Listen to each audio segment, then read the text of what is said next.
investment in knowledge pays the best interest. This was once said by one of our founding fathers, Benjamin Franklin. Franklin was dedicated to the pursuit of knowledge. He believed that everyone, no matter their social status, should have equal access to information. For years, Franklin and a number of his philosopher friends discussed a way of bringing knowledge to the people. After a lot of brainstorming, Franklin finally came up with the brilliant idea of creating America's first subscription library. Founded in 1731, the library was, and still is called, the Library Company of Philadelphia. With its vast array of books and numerous resources, the library was wildly successful in educating the public, a feat it continues to do to the present.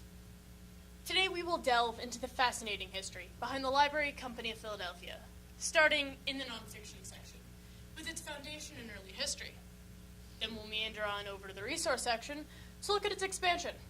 And finally, we'll go to the circulation desk to check out its effects on the 1700s and today. So let's dust off our reading glasses and hit the books. Before the library was founded, Americans had little to no access to books.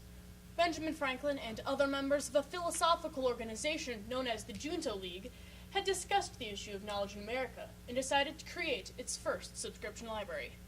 The Junto League was made up of Philadelphia's brightest and most influential minds at the time.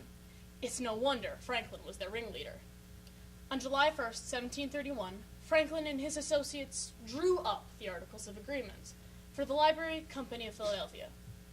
According to ushistory.org, 50 subscribers invested 40 shillings each, that's $9.60 in today's currency, to start the library.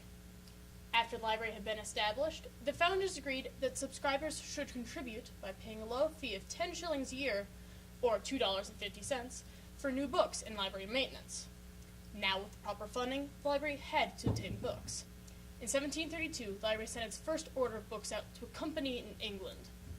The books they ordered were picked by one James Logan. According to ushistory.org, the Junto League once said that Logan was the best judge of books in these parts. This was because he owned the largest personal library in Pennsylvania.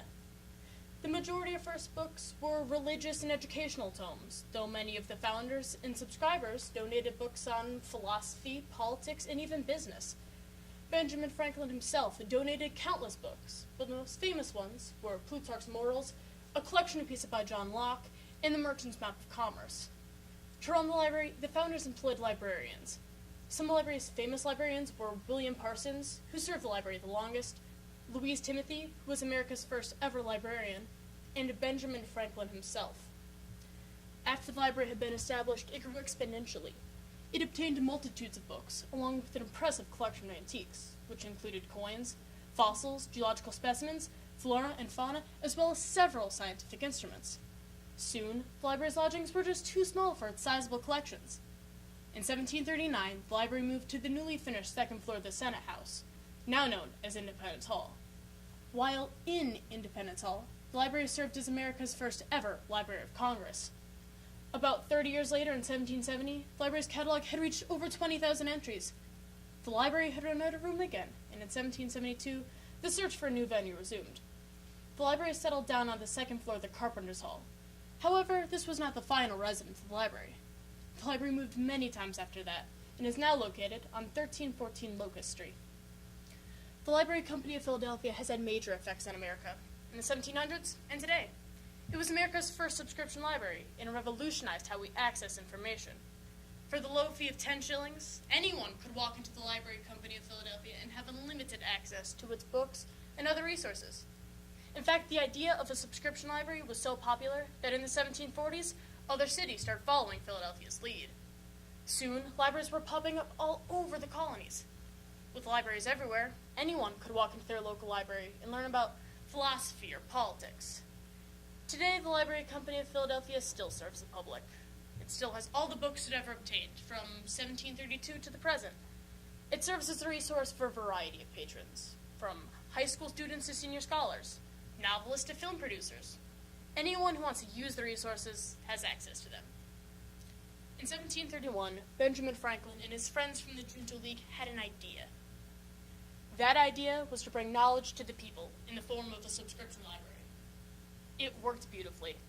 Their goal was achieved, and it has transcended the ages. The motto that Franklin picked for the library all the way back in 1731 still rings true to this day. Communiter bona profundere deum est.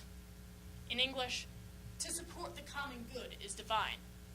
After learning about its foundation, its expansion, and its effects, we can see that America would not be the same without the Library Company of Philadelphia.